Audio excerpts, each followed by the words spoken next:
puedo danzar con libertad. La Iglesia Cristiana Embajadores del Rey te invita a nuestras reuniones los días viernes 5:30 de la mañana, Alborada, los domingos 8 de la mañana, servicios para toda la familia.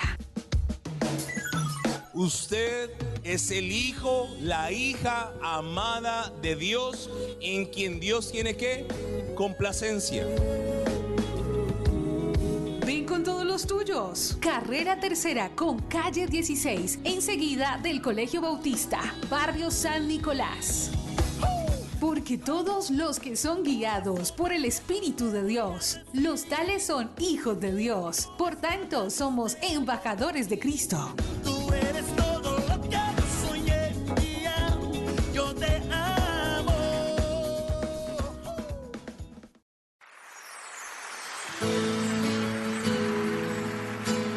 La Iglesia Cristiana Embajadores del Rey presenta un mensaje inspirado en la palabra del Señor que saciará tu ser.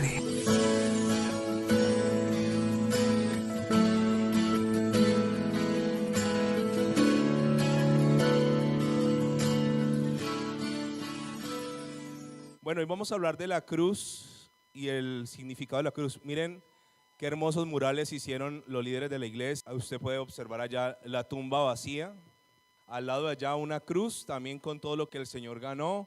Acá una imagen también del Señor Jesús. A la entrada tenemos otro. Cada uno tiene un mensaje diferente. Y aquí tenemos dos a mi espalda que hoy vamos a hablar acerca de esto. Si usted trajo su Biblia, hoy vamos a leer bastantes versículos. Isaías capítulo 53, versículo 2. Isaías 53, 2.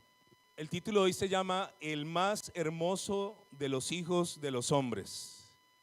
El más hermoso de los hijos de los hombres. Isaías 53, 2. Dice la palabra del Señor así: subirá cual renuevo delante de él, y como raíz de tierra seca no hay parecer en él, ni hermosura le veremos más sin atractivo. ¿Para qué? Muy bien. Hoy les voy a hablar del Señor Jesús en la cruz, pero antes de eso les voy a hablar de todo lo que él implica. Mucha gente piensa que el Señor Jesús no fue atractivo. Mucha gente piensa que el Señor Jesús no era una persona físicamente bonita. Pero yo quiero tumbar eso hoy para lo que más adelante le voy a explicar. Le voy a contar algo acerca del Señor Jesús. El Señor Jesús vino a la tierra no para ser un modelo, no para ser exhibido, sino para morir en la cruz. Pero el tema es que mucha gente piensa que el cristianismo es para la gente más fracasada, ¿no? Entonces, el que es el más fracasado del mundo, entonces tiene que buscar a Dios, y eso es completamente ¿qué? Equivocado. Porque buscar a Dios no solo es para gente necesitada o gente que está en una angustia, sino que buscar a Dios también es para gente ¿qué? Exitosa. De hecho, a nosotros nos enseñó la religión que cuando fuéramos viejitos era que íbamos a buscar a Dios, porque ese es el referente, ¿no? El referente en muchas casas fue la abuelita. Entonces uno de muchachos se decía, bueno, pues ya mi abuelita ¿qué más tiene y no buscar a Dios? Y a veces tenemos en nuestro léxico palabras como es que ir a la iglesia es un sacrificio, y si usted lo ve de entrada como un sacrificio, ya perdió, porque un sacrificio es algo tenaz o tremendo. Hay gente que viene a la iglesia con una mentalidad de que la va a pasar muy mal. No, esto tiene que ser el mejor momento para nosotros. Ahora, me gusta ver alrededor de nosotros jóvenes que están buscando a Dios. ¿Saben por qué? Porque una de las cosas más maravillosas que uno puede hacer es entregarle a Dios ¿qué? Su juventud. Eso es algo glorioso. Ahora, le voy a mostrar cómo la belleza, si usted es muy bello, mire el que está a su lado, gente muy bella aquí, muy hermosa. Recuerde que la belleza es relativa, ¿no? A uno lo que es bonito, para otro no. Le voy a mostrar cómo la belleza no es un impedimento para que una persona busque ¿a quién? A Dios. Cómo entre mejor te vaya a ti, cómo entre más prosperado seas, más debemos buscar al Señor. Y le voy a hablar de algunos personajes en la Biblia que fueron hermosos, hablando físicamente. Primer hombre hermoso, pues sí, las mujeres, ¿cuál es el hombre más hermoso de la Biblia? Mujeres, ¿no? Mujeres. Ah, ¿cuál? Sí, de David, todas tienen como referente a David. Primera Samuel 16:12. Vamos a buscar algo acerca de eso. El profeta está buscando a un rey. Y cuando llega este rey, dice la Biblia, envió pues por él y le hizo entrar y era como rubio, hermoso de ojos y de qué? De buen parecer. Ahora, ¿eso fue un impedimento para que David sirviera a Dios? No. ¿Cómo dice la Biblia que era de qué? Buen parecer. Si la Biblia dice que era de buen parecer, es porque así era. Primera de Reyes, ahí mismo, Primera de Reyes, capítulo 1, versículo 6, ahí enseguidita de Samuel. Primera de Reyes 1:6. Entonces, ¿cómo era David? De buen parecer, hermoso de ojos, rubio. Primera de Reyes 1:6. Aquí hay un hijo de David llamado Adonías. Era muy consentido. Entonces la Biblia dice, y su padre nunca le había entristecido en todos los días con decirle, ¿por qué haces así? Nunca lo había regañado. Pero ¿qué más dice la Biblia de Adonías? Además, este era de muy... ¿Cómo era el hijo de David? O sea que David había tenido hijos más hermosos que él mismo. ¿Ok? Hablemos de mujeres. Mucha gente piensa que Esther era pues toda desabrida, toda desaliñada. No sé cómo hicimos, pero nos conseguimos una foto de Esther. Y extrañamente, la religión nos ha enseñado que entonces nosotros nos volvemos evangélicos y entonces las mujeres se ponen en una actitud de simpleza total, ¿no? Entonces la mujer dice, ay, entonces ya como ya estoy yendo a la iglesia, me dejo crecer el pelo hasta la cadera, no me maquillo porque maquillarme es pecado, y comienza a vivir algo que realmente no está en la Biblia. La mujer tiene que vestirse con decoro, sí, pero la mujer tiene que verse como bien, bonita, agradable. Mire lo que dice la Biblia de Esther. Esther capítulo 2, versículo 7. Y usted dirá, bueno, Semana Santa y nos están hablando de belleza. Sí. Y usted ahora va a entender por qué. El nombre verdadero de Esther era como Hadasa, ¿no? Y dice Mardoqueo, su tío, dice, y había criado a Hadasa, es decir, Esther, hija de su tío, porque era como huérfana. Pero mire lo que dice a continuación. Y la joven era de hermosa figura y de buen ¿qué? Parecer. Pero en otra versión dice, la joven tenía una figura hermosa y era una maravilla para la vista. Así dice otra versión. ¿Cómo era Esther? Una maravilla para la vista. Cuando esa mujer entraba, todo el mundo la miraba. Era una mujer hermosa, sobremanera hermosa. ¿Cómo se llama esta mujer? Esther. Nosotros hablamos de Sara, la esposa de Abraham, ¿cierto? Entonces, la primera imagen que se te viene de Sara buscando a Dios es, ¿qué imagen tienes? Viejita, ¿sí o no? Entonces Sara toda viejita por allá, entonces riéndose que porque Dios les dijo que iban a tener un hijo. Usted sabía que Sara era tan hermosa que cuando Abraham llegó a Egipto, dijo, él sabía que los egipcios lo iban a matar a él para quedarse con la mujer. Así que le dijo a Sara, Sara, mija, estamos en líos porque usted es muy hermosa. Ahora le voy a pedir un favor, usted va a decir que usted es mi hermana. Porque si ellos saben que usted es mi mujer, me van a matar para quedarse con usted. Mire que Sara no era la viejita que nosotros nos imaginamos. En su momento Sara tenía lo suyo. Génesis capítulo 12, versículo 11. Mire la fotografía de Sara que nos conseguimos. Génesis 12, 11 en adelante. Y aconteció que cuando estaba para entrar a Egipto, dijo a Saraí su mujer, he aquí ahora conozco que eres ¿qué? Mujer de hermoso aspecto. Versículo 12. Y cuando te vean los egipcios dirán, su mujer es, y me matarán a mí, y a ti te reservarán la vida. 13. Ahora pues di que eres mi hermana para que me vaya bien por causa tuya y viva mi alma por causa de ti. 14. Y aconteció que cuando entró Abraham en Egipto, los egipcios vieron que la mujer era ¿qué? Hermosa en gran manera. 15. También la vieron los príncipes de Faraón y la alabaron delante de él y fue llevada la mujer a casa ¿de dónde? De Faraón. Ahora, ¿cómo era Sara? Hermosa, pero con ganas. De hecho, dentro de la cultura egipcia, usted sabía que las primeras mujeres que se maquillaban eran las mujeres de los egipcios. Ellas utilizaban arroz y todos esos polvos que usted se echa en la cara proviene de allá. O sea que ella llega a una cultura de mujeres muy hermosas, pero dice la Biblia que era demasiado hermosa. ¿Cómo se llama esa mujer demasiado hermosa? Sara. Hay otra mujer llamada Rebeca, Génesis capítulo 24, versículo 16. Génesis 24, 16. Y la doncella era de aspecto muy ¿qué? Hermoso, virgen, a la que varón no había conocido, la cual descendió a la fuente y llenó su cántaro y se volvía. ¿Cómo era ella? Hermosa. Ok, entonces ya pusimos un punto ahí. Ahora veamos los hombres en la Biblia. Ya vimos a David, ya vimos a Adonías. Ahora veamos uno que se llama José, el que la mujer del jefe quería acostarse con él, la mujer de Potifar. Mire lo que dice la Biblia de José, Génesis 39, 6. Y dejó todo lo que tenía en mano de José, y con él no se preocupaba de cosa alguna, sino del pan que comía. ¿Y qué dice al final del versículo? Y era José de hermoso semblante, ¿y de qué? No, José era un Tony, era hermoso el tipo. Era un tipo que por eso la mujer del jefe se quería acostar con él. Segunda de Samuel 14, 25, último versículo de la belleza que les quiero contar hoy.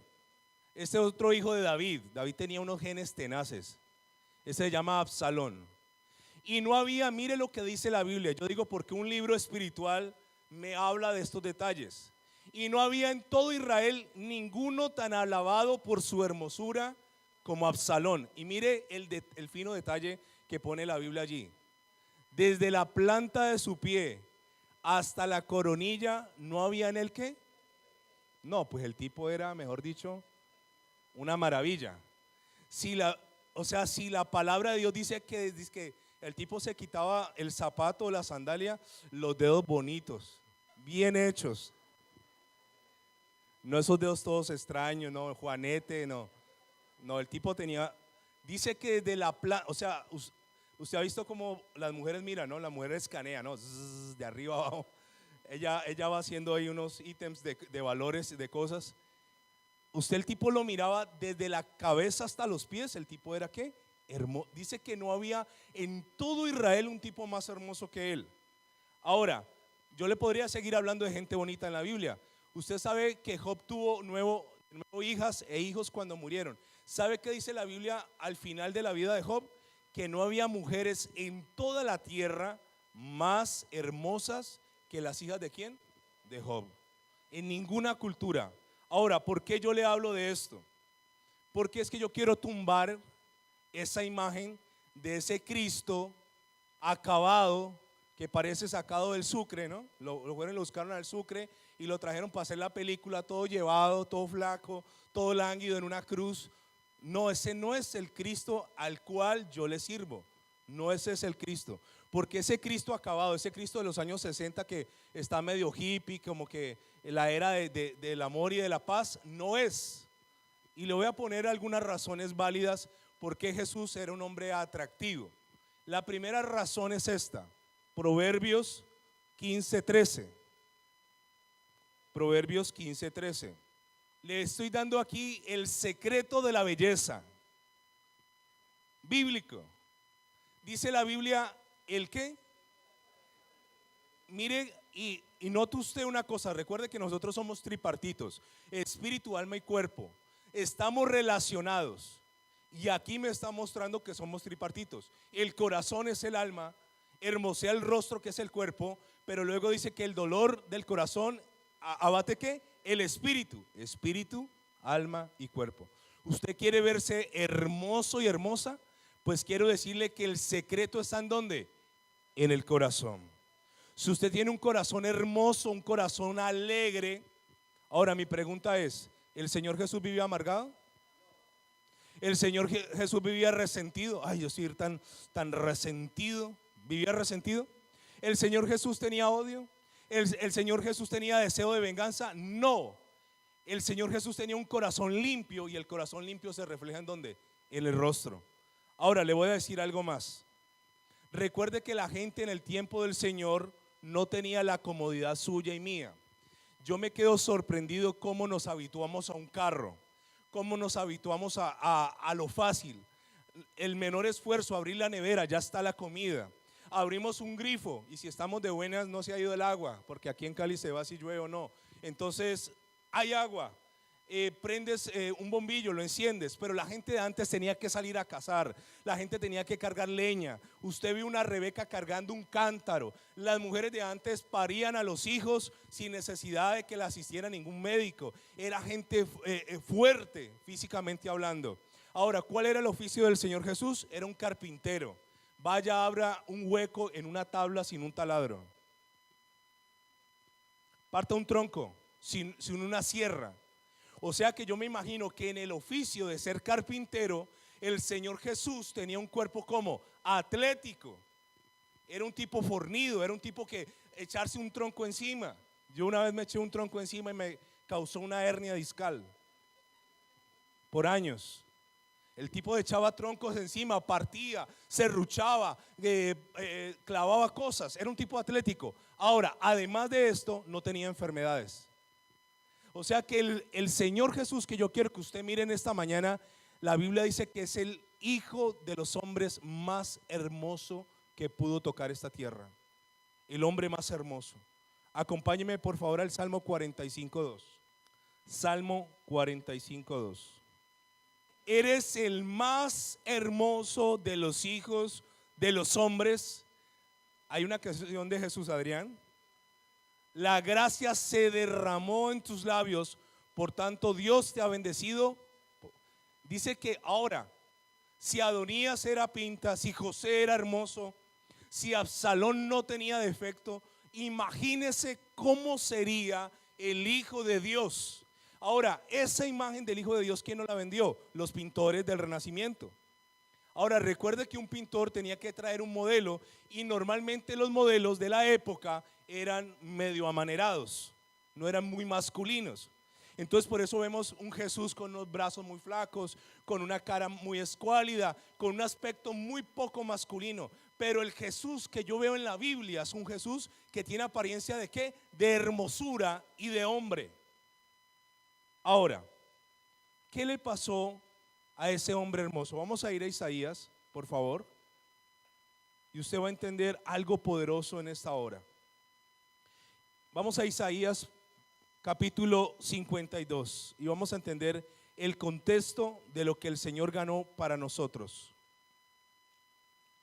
Isaías 52:13 está hablando del Señor. He aquí mi siervo será prosperado, será engrandecido y exaltado, será puesto muy en alto. ¿Cómo se asombraron de ti muchos?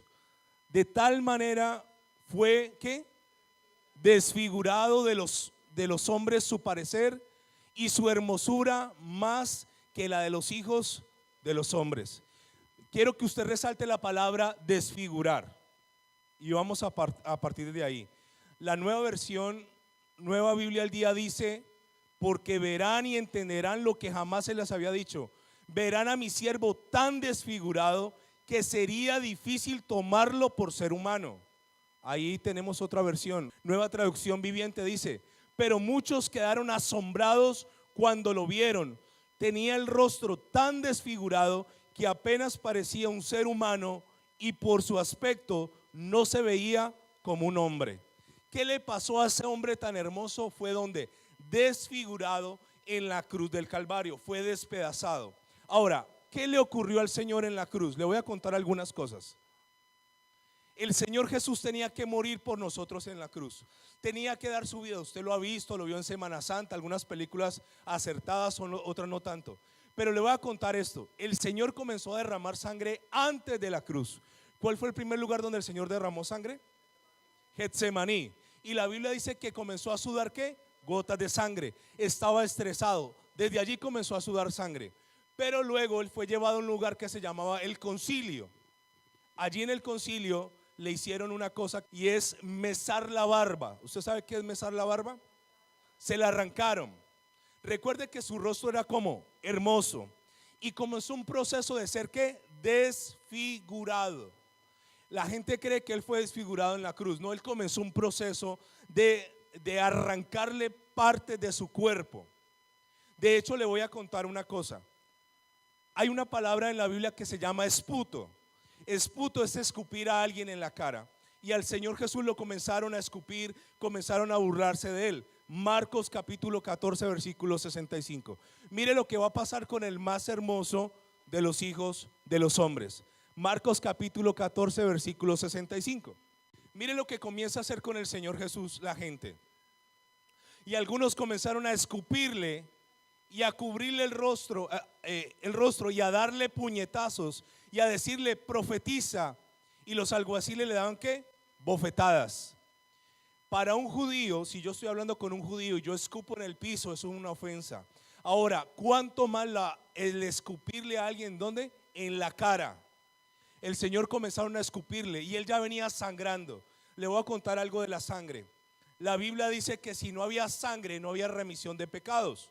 Y el Señor comenzó a derramar sangre desde el primer momento en Getsemaní.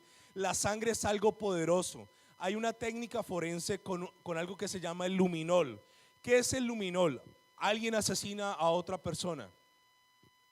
Pueden lavar ese lugar. Pueden echarle detergente a ese lugar. Pueden pintar ese lugar. ¿Y sabe qué ocurre? Tapan todo, lo ponen oscuro. Traen unas lámparas fluorescentes, aplican un químico que se llama luminol y donde haya rastros de sangre aparecen. Esa es la sangre. La sangre tiene esa facultad, no se borra. Por eso uno de los peores pecados es ¿qué? El derramamiento de sangre. Ahora escúcheme, cuando Caín mata a Abel, Dios le pregunta a Caín, ¿dónde está tu hermano? Y él le dice, yo no sé, yo no soy guarda de mi hermano. Y Dios le dice, la sangre de tu hermano clama a mí ¿desde dónde? Desde la tierra. Ahora imagínense que si la sangre de un ser humano no se borra, ¿cuánto más la sangre del Cordero de Dios? ¿Cuánto más la sangre de Él está vigente?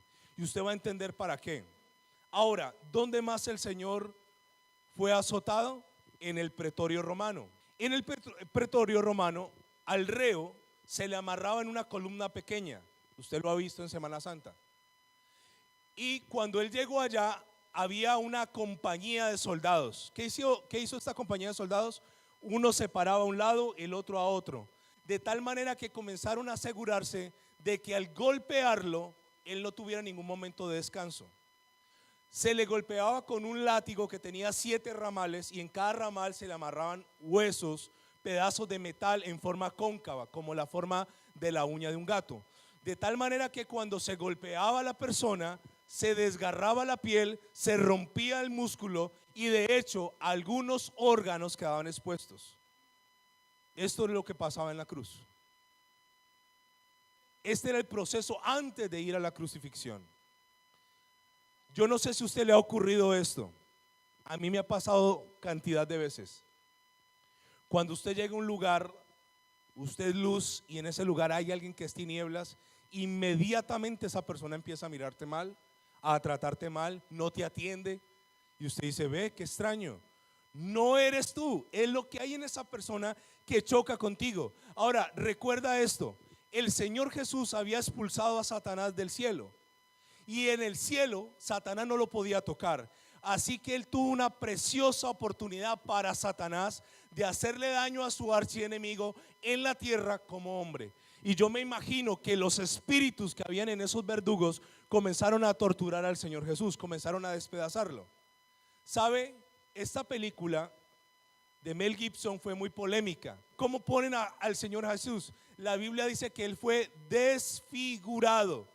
Ahora, cuando una persona la golpean, inmediatamente se inflama, su cuerpo comienza a llenarse de hematomas y comienza el rostro a cambiar. ¿Sabe qué está diciendo la Biblia? Que cuando a él lo llevan y lo cuelgan en ese madero, la gente no sabía si era un ser humano o no. No sabían. No sabían. Les voy a mostrar un video acerca de lo que pasó en la cruz, para que usted afiance algo que usted ya sabe y valore algo que Dios le ha dado como un regalo.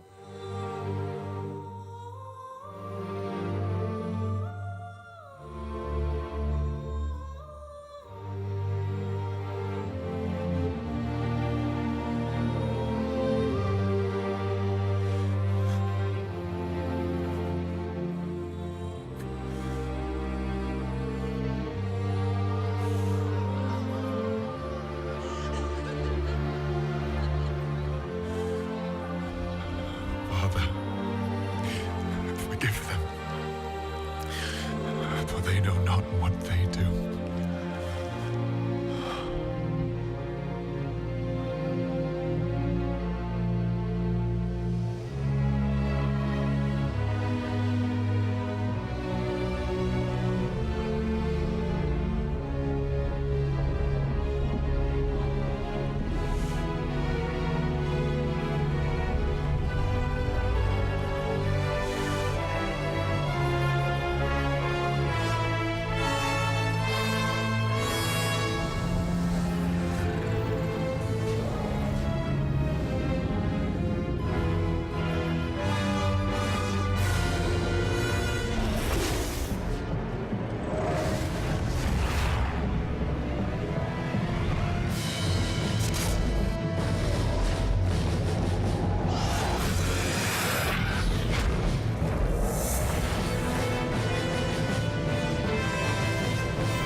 My God, my God, why have you forsaken me?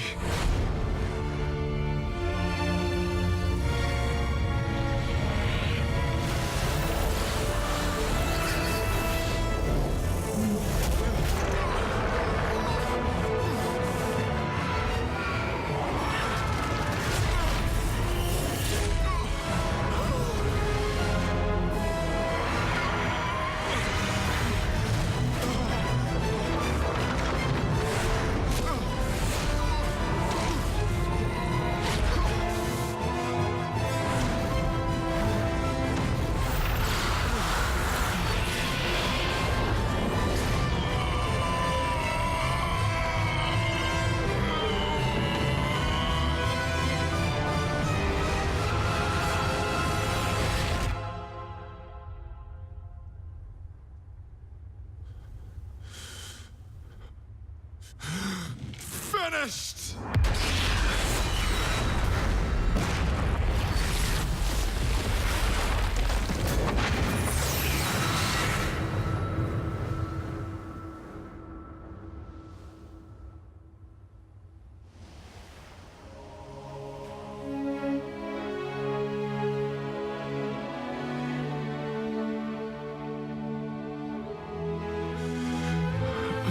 Father, to your hands I commit my spirit.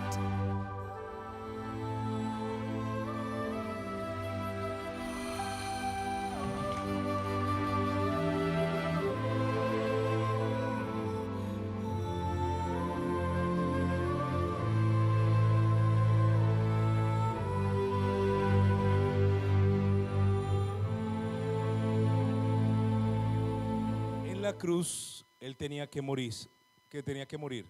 Pero ¿sabe una cosa? Comenzó a morir lentamente desde la noche anterior. ¿Para qué? Ahora sí vamos a entrar en materia. A mi derecha usted ve todo lo que nosotros merecíamos. Aquí tenemos estrés, enfermedades, cáncer, todo. Y acá tenemos lo que el Señor ganó en la cruz para ti y para mí. Ahora escúcheme. En la cruz ocurrieron tres grandes cosas. La primera es un intercambio divino. ¿Qué significa? Que lo que Él ganó en la cruz es para usted y es para mí. Y lo que yo merecía en la cruz, Él se lo llevó. Usted ve en el video cómo comienza a entrar la enfermedad, etcétera, etcétera. Le voy a explicar. Isaías capítulo 53. Acompáñeme por favor.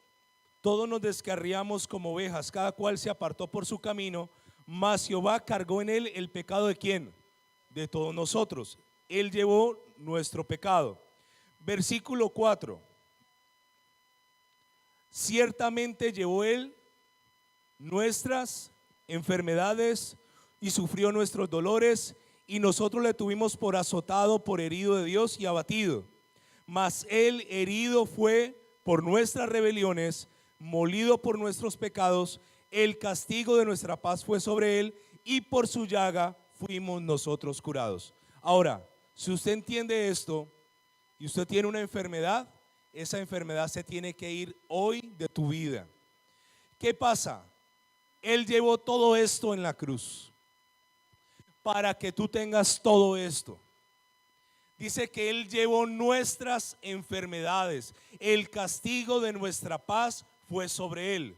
Ahora, ¿cuándo una persona debe reclamar esto? Cuando está enferma. Debe decirle: Señor, en la cruz del Calvario tú ya llevaste mis enfermedades. No es necesario que usted viva enfermo. No es necesario que usted viva en pobreza. No es necesario que usted viva en sufrimiento, en dolor. Porque esto fue lo que Él ganó en la cruz y esto era lo que nosotros merecíamos. ¿Qué ocurre con nosotros? Nosotros no valoramos el hecho de que el Hijo de Dios haya sido despedazado por nosotros. Cuando una persona era crucificada, la Biblia dice que se hacía maldito en la cruz. Por eso nosotros no tenemos cruces. La Biblia dice que cuando un reo era colgado tenía que bajarse antes del anochecer, porque maldito por Dios el que era colgado ¿en qué? En un madero.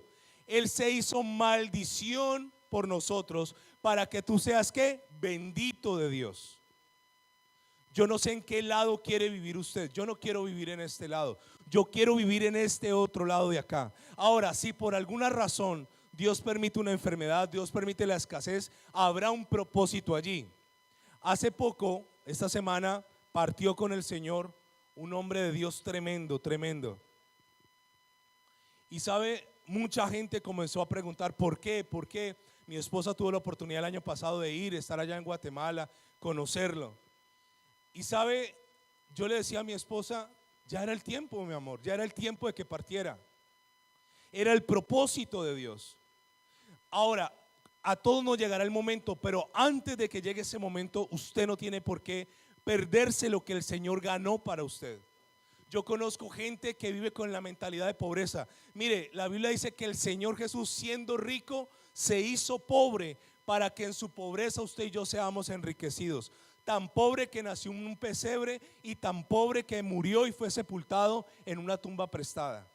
Así de pobre fue. Así de pobre. En la cruz padeció todo esto. ¿Para qué? Para que tú vivas con todo esto. Ahora, dos cosas más. Venció a Satanás. ¿Cómo venció a Satanás? Acompáñeme por favor, Colosenses capítulo 2, versículo 14 y 15. Anulando el acta de los decretos que había contra nosotros. ¿Cuál es el acta de los decretos? La ley. Ya usted no vive en la ley, ahora usted vive ¿qué? En la gracia, que nos era contraria, quitándola de en medio y clavándola ¿en dónde? En la cruz. ¿Usted ve que él físicamente clavó algún acta? No, esto se hizo ¿cómo? Espiritualmente, versículo 15. Y despojando a los principados y a las potestades, los exhibió públicamente, triunfando sobre ellos ¿en dónde? En la cruz. Ahora, le voy a decir algo sobre Satanás. Una iglesia que exalta más a Satanás que a Dios no es correcta. Un cristiano que a toda hora le da más importancia al diablo que a Dios no ha entendido lo que pasó en la cruz. Yo le voy a contar algo de Satanás. Satanás en la cruz fue vencido. ¿Por qué? Porque Adán como hombre había desobedecido a Dios. Así que tenía que venir otro hombre y a través de ser hombre vencer a Satanás obedeciendo a Dios en todo. El Señor Jesús en Getsemaní dijo: no quiero ir a la cruz, pero no se haga como yo quiero, sino como tú quieres. Obedeció en todo. Entonces cuando fue a la cruz, allí obedeció en todo y por eso le quitó el poder a Satanás. Poder que Satanás había usurpado a Adán a través de la desobediencia. Escúcheme. Si Satanás se mete contigo y tú lo traes al terreno de la cruz, Satanás pierde. Pierde. Cuando tú lo traes a la cruz y tú le recuerdas que en la cruz fue vencido y fue exhibido públicamente. Cuando dice exhibido públicamente, el apóstol Pablo mencionaba esto: cuando van a la guerra, los que sobreviven del ejército enemigo los traían, los entraban al pueblo, la gente le arrojaba tomates, le arrojaba frutas, los abucheaban porque venían perdidos, habían perdido la batalla, venían vencidos. Así pasaron por la cruz todos los demonios, todos los principados, todas las potestades, porque Jesús el Señor hizo lo que nadie pensó que iba a hacer, obedeció hasta la muerte y muerte de cruz. Si usted me pregunta a mí, yo no me desgasto peleando con Satanás, porque el Señor Jesús en la cruz ya lo venció. Si usted sabe esto, no va a tener miedo que brujería, que yo no sé qué. Satanás nunca podrá volver a tener el poder, porque lo tiene el Señor. Ahora, ¿sabe qué hizo él con ese poder? Se lo delegó a la iglesia de Cristo. La iglesia es la que tiene el poder para pisar serpientes y escorpiones. Y nosotros aquí creemos en la guerra espiritual, pero creemos desde la óptica de lo que el Señor ganó en la cruz. Amén. Ahora, por último, el Señor Jesús venció la muerte. ¿Por qué? Romanos 6:23. Porque la paga del pecado es ¿qué? Pero la dádiva, el regalo de Dios es vida eterna en Cristo Jesús. ¿Cuál es la paga del pecado? La muerte. Como el Señor Jesús no pecó, no podía morir. Ahora le voy a escuchar algo que tal vez usted ya ha escuchado antes. ¿Usted sabía que el Señor Jesús en realidad nadie lo mató? Nadie lo podía matar a él, porque él no había pecado. En realidad lo que él hizo fue poner su vida para morir, pero no es que él lo hayan matado. ¿Por qué? Porque él no pecó, y como no pecó no podía morir. Pero esto lo dice la Biblia en Juan 10, capítulo 10, 17 y 18. Juan 10, 17 y 18. Dice la Biblia: por eso me ama el Padre, Juan 10, 17. Porque yo pongo mi vida para volverla a tomar. Nadie me la quita, sino que yo de mí mismo la pongo. Tengo poder para ponerla y tengo poder para volverla a tomar. Este mandamiento recibí ¿de quién? De mi Padre. Ahora, ¿en qué me beneficia todo esto a mí? Se lo voy a decir. Usted está llamado a tener esta vida. El Señor Jesús murió de una forma vergonzosa. La cruz era una máquina de tortura más que una máquina de matar. De hecho, ese tema de que al Señor lo crucifican con sus boxers de la época, el Señor Jesús fue crucificado sin nada, totalmente humillado, escupido, burlándose de él. ¿Para qué? Él permitió todo eso para que tú tengas dignidad, para que tú no sufras. Haga de cuenta que alguien pagó por ti algo para que tú lo disfrutes. Haga de cuenta que alguien le compró un viaje a usted. Le dijo: mire, váyase de vacaciones, todo está incluido, no tiene que pagar nada, ni el hospedaje, ni la alimentación, ni el transporte, todo disfrútelo. Pero muchos de nosotros hemos ido al hotel y no hemos salido del hotel, teniendo todo. ¿Sabe que el Señor Jesús padeció tus enfermedades para que tú no tengas enfermedad? El Señor Jesús padeció la soledad del Padre para que tú tengas intimidad. La última palabra que el Señor dice es tetelestai, y es consumado es. Él experimentó estar separado del Padre para que tú estés conectado con el Padre.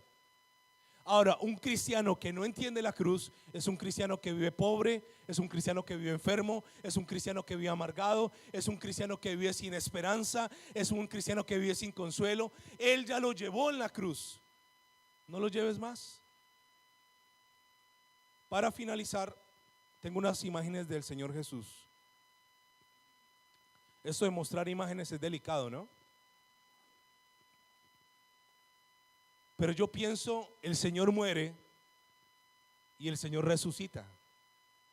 ¿Sabe que esa es la garantía de que yo un día moriré y resucitaré?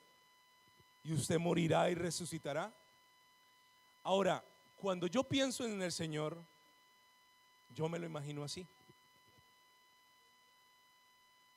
Yo no me lo imagino en una cruz. Yo me lo imagino como el más hermoso de los hijos de los hombres. Esa es la imagen que yo quiero que usted se lleve del Señor. Nos han metido tanto esa imagen de ese Jesús en una cruz. No, Él no estuvo en la cruz para siempre. Él resucitó. ¿Y cómo está ahora? Vivo. Y está en el trono delante del Señor, sentado a la diestra del Padre. Vivo. Y esa es la esperanza. Un día tú y yo vamos a morir, pero un día tú y yo vamos a ¿qué? A resucitar. ¿Por qué estamos hoy aquí? Porque hace más de 2000 años la tumba se encontró como vacía, porque Él vive. Y eso tiene que ser para nosotros un motivo. El día que partas de esa tierra, el Señor dijo: yo soy la resurrección y la vida. El que cree en mí, aunque esté muerto, ¿qué? Vivirá. El día que partas de esta tierra, que te hagan fiesta. Ese día que te despidan con honores, que nos despidan con honores. ¿Por qué? Porque Él venció la muerte, y la muerte no tiene poder sobre ti y no tiene poder sobre mí. Amén. La Iglesia Cristiana Embajadores del Rey te invita a nuestras reuniones los días viernes 5:30 de la mañana, Alborada, los domingos 8 de la mañana, servicios para toda la familia. Usted es el hijo, la hija amada de Dios, en quien Dios tiene ¿qué? Complacencia. Ven con todos los tuyos. Carrera Tercera con calle 16, enseguida del Colegio Bautista, barrio San Nicolás. Porque todos los que son guiados por el Espíritu de Dios, los tales son hijos de Dios. Por tanto, somos embajadores de Cristo. Tú eres todo lo que yo soñé, mía, yo te amo.